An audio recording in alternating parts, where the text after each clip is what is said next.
Good morning friends, welcome back to my channel Shri life. आप सभी ने मेरे पुराने व्लॉग्स देखे होंगे। उसमें पता है कि आज शिवा को 7-8 दिन हो गया है स्कूल में एडजस्ट कराते कराते, बट अभी ये नहीं हो पाया है। एक्चुअली इसमें बच्चे की गलती मैं नहीं देना चाहूँगी क्योंकि प्ले वे भी नहीं गया, मेरे बिना ये कहीं एक सेकंड भी नहीं रुका है। एग्ज़ाम देने भी गई हूँ तो ये बाहर इसने प्रॉपर वेट किया है और बोला है मम्मा कि यहाँ एग्ज़ाम दे रही है तो मैं यहाँ वेट कर रहा हूँ। छोटा था तब भी जब मैंने DSSB 42/21 दिया था तो कोई बात नहीं, 10-15 दिन में मैक्सिमम टू मैक्सिमम एडजस्ट हो जाएगा। ये एडजस्ट हो जाएगा तो एटलीस्ट मेरी एक चिंता खत्म होगी कि बच्चा मेरा रो नहीं रहा है। आज मैंने 1 घंटे के लिए बिल्कुल छोड़ दिया तो ये इतना रोने लगा कि मैंने इसको तुरंत गले लगा लिया कि यार ये इतना रो रहा है बच्चा मेरा सिसक के।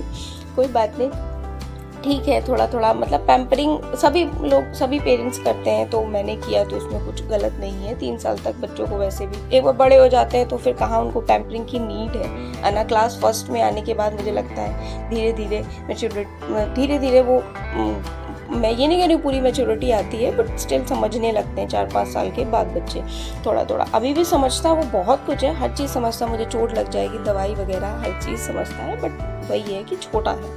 ठीक है, नाउ अभी इवनिंग का टाइम हो रहा है। टाइटल थंबनेल आपने देखा ही होगा कि लाइक सैटरडे संडे का वहाँ का देखना होता है। तो इस बीच में आपको अपनी पढ़ाई मैनेज करना और इस ऐसी वाली सिचुएशन में जब आपका कोई सपोर्टिंग हैंड ना होता है डीमोटिवेशन, बहुत ज़्यादा मोरल डाउन हो जाता है। आई टोटली एग्री, क्योंकि एटलीस्ट जहाँ आप रह रहे हो लाइक इन लॉज के वहाँ रह रहे हो या आपके हस्बैंड, इनमें से कोई ना कोई मतलब किसी ना किसी को आपको चिंता होनी चाहिए। ठीक है, आपकी रिस्पॉन्सिबिलिटी है, ठीक है, बट थोड़ा सा दूसरे को भी। कल मैं ऐसे ही स्कूल का कुछ डिस्कशन करने लगी घर पे, मतलब मेरी मम्मी ने बहुत सपोर्ट किया, फॉर्म भर दो और फिर यहाँ से चले जाना ऐसा वैसा।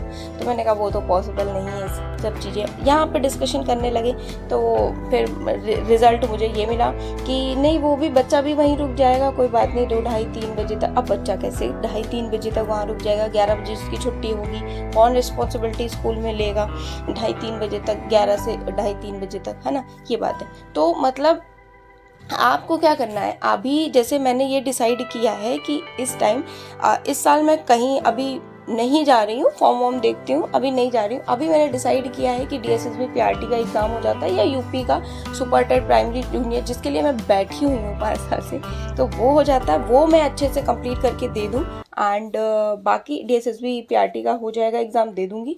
देन अप्रैल में उधर मैं शिफ्ट होंगी, वही इन लॉज के वहाँ ही शिफ्ट होने का हो रहा है, तो वहीं शिफ्ट होंगी। तो फिर इसको मैं स्कूल में डालूंगी तो प्रॉपर वैन लगा दूँगी एंड प्रॉपर वैन लगाने के बाद मैं भी एक स्कूल ज्वाइन करूँगी।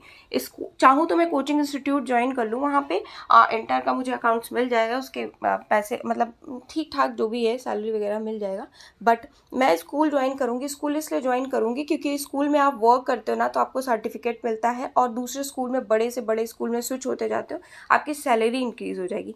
मैं उस स्कूल में मेरे वहाँ पे भी 2-3 स्कूल हैं, अच्छे हैं, देखूँगी। मैं स्कूल में इंटर के लिए नहीं लेंगे क्योंकि मेरे पास BEd नहीं है, DLEd है, तो 5th या 8th तक वो लेंगे। और मैं कोशिश इसलिए करूँगी कि 5th तक ही, क्योंकि मुझे 5th तक ही लाइक गवर्नमेंट टीचर बनना है, KVS में हो, DSSB में हो या फिर लाइक UP में हो। 5th तक ही या 8th तक ही, UP में 8 तक ही मुझे बनाया जाएगा, तो मैं उन्हीं बच्चों को पढ़ाऊँगी तो मेरा और अच्छे से रिवाइज होगा।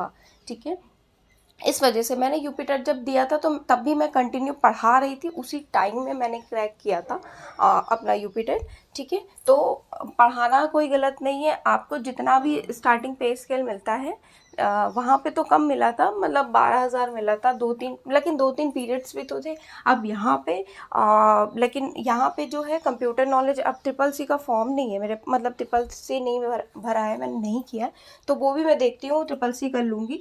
एंड इंग्लिश में फ्लुएंट चाहिए, अच्छे स्कूल में पैकेज अच्छा दे रहे हैं, 15-20 हज़ार तो एटलीस्ट दे रहे हैं, 15,000 जितने भी दें वाले स्कूल में, यहाँ पे तो अच्छा दे रहे हैं। तो क्योंकि बहुत सारा प्रोसीजर होता है, तो मैं क्या करने वाली हूँ कि इंग्लिश, अब शिवा से मैं कोशिश करती हूँ इंग्लिश में बोलने के लिए, क्योंकि मैं किसी और से बोलूँगी कोई माइंड कर जाएगा, क्या फ़ायदा। और इंग्लिश स्पीकिंग की नीड नहीं है। मैं जो नहीं आएगा फ़ोन से देख लूँगी, मैं अपनी इंग्लिश पे कमांड करूँगी, कोशिश करूँगी ज़्यादा से ज़्यादा मतलब इंग्लिश ही बोलूँ, तो इंग्लिश मेरी स्ट्रॉन्ग हो जाएगी। और जो कंप्यूटर का मांग रहे हैं वो ट्रिपल सी में कर लूँगी, और बेसिक कंप्यूटर थोड़ा बहुत चला लूँगी, देख लूँगी, ठीक है। चलाते हैं ही हम लोग जनरली, बट उसमें मांगते हैं तो कॉन्फिडेंट होना चाहिए। एंड डीएलएड टेट सीटेट ये तो ठीक ही है ही है।